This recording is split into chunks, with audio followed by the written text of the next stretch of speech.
Meanwhile, Florida Congressman Michael Waltz, Brian Mast, and Cory Mills sending a letter to Secretary of State Anthony Blinken requesting climate envoy John Kerry's travel records.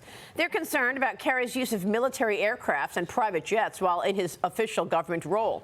And they're questioning if the State Department is considering the carbon emissions for Kerry's flights. Joining me right now is Florida Congressman Cory Mills. He is a member of the House Armed Services Foreign Affairs Committees as well. Congressman, great to see you. Tell us why you sent this letter.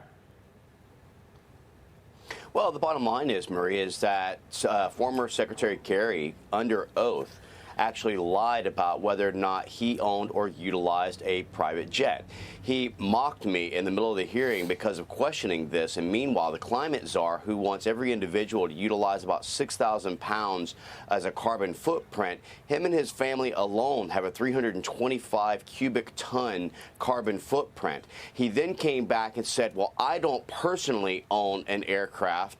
My wife owns one. Well, that'll be very interesting to find out whether or not they filed jointly or they filed separately in their IRS taxes, because that will also state whether or not he had any type of utilization and or ownership. And so whenever my time was done, my colleague, Congressman Mike Waltz, then went forward and started questioning the former secretary once again, to which case then he says, oh, well, yeah, I may have taken one flight. So the bottom line is that this climate hypocrisy that has been going on by former Secretary John Kerry must come to an end, and we have to start holding people accountable for their own actions. Yeah, I mean, so much hypocrisy. It reminds me of the news this week that the CEO of BlackRock, Larry Fink, announces that he's putting the CEO of Saudi Aramco on his board. I mean, how hypocritical could this be? Here's the guy who's been the ESG police, pushing for change at all these major oil companies, and then he goes ahead and he puts the CEO of the largest oil company in the world on his board? Well, the bottom line is that the one thing that we've seen with this Biden administration, whether they're pushing DEI in the military, CRT in our schools, ESG, is that it's all about hypocrisy and the idea of pushing and trying to promote a political agenda. You know, it's the good for thee but not for me mentality. If it actually works to their benefit, whether it's Nancy Pelosi getting her hair done or John Kerry taking his private jet or the BlackRock CEO who's trying to bring in Saudi Aramco, the bottom line is if it's good for profits and good for them, then it's fine. But if it's good for the American people, well, then we have to frown upon that. Haley, what about that? Isn't that incredible? It is. It's very hypocritical. And, you know, John Kerry isn't the only Biden administration official who has been accused of improperly using private jets, even taxpayer-funded jets. Pete Buttigieg is also, you know, under investigation from an inspector general for his improper use. So is there a larger concern about, you know, Biden administration officials misusing taxpayer dollars to go off on these fun private jet flights? Well, there is. I mean, we want to make sure that we're getting an investigation into how our mil air is being utilized, how the private jets are being utilized, who's paying for it.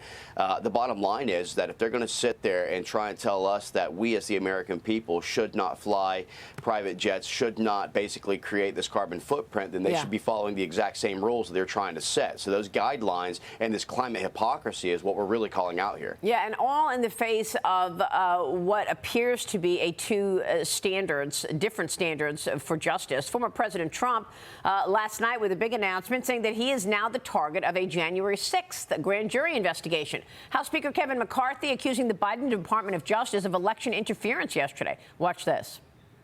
Well, I guess under a Biden administration, Biden America, you'd expect this. If you notice recently, President Trump went up in the polls and was actually surpassing President Biden for re-election. So what do they do now?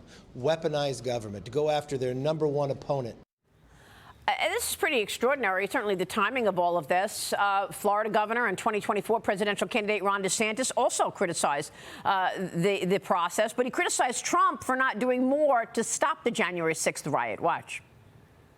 So look, there's a difference between being brought up on criminal charges and doing things like, for example, I think it was shown how he was in the White House and didn't do anything while things were going on.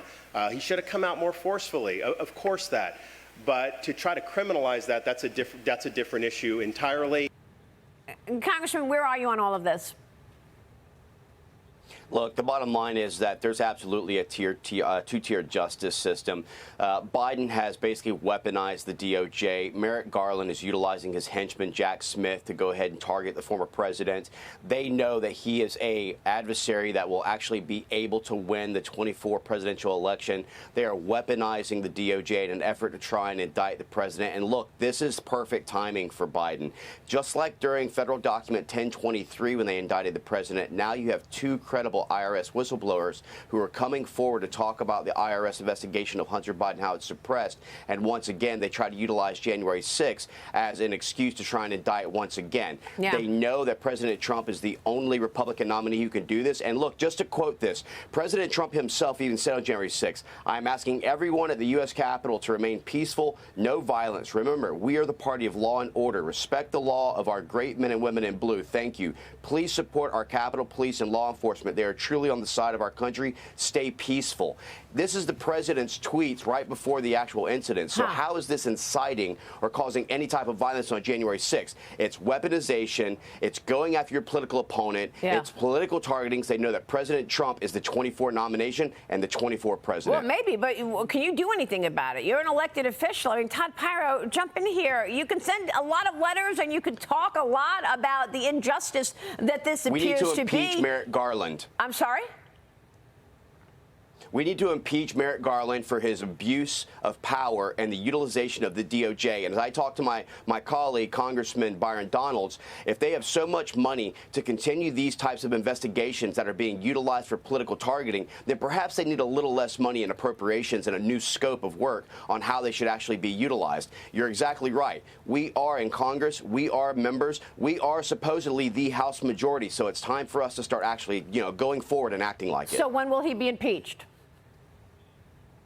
Well, the bottom line is that I know that my colleague, Ms. Green, has actually already put forward articles of impeachment. Those will be reviewed. Those will be heard. James Comer and the oversight, as well as for Jim Jordan and Judiciary, will need to be reviewing these. I sit on Armed Services and Foreign Affairs, but I can tell you that we need to start going forward, whether it's Secretary Blinken over the Afghan botched withdrawal, whether it's Merrick Garland and the weaponization of the DOJ. We need to start actually stepping up and doing something for the American people. All right. We'll be watching. We sure will, Congressman. Thank you. Cory Mills joining us, and we'll be right back.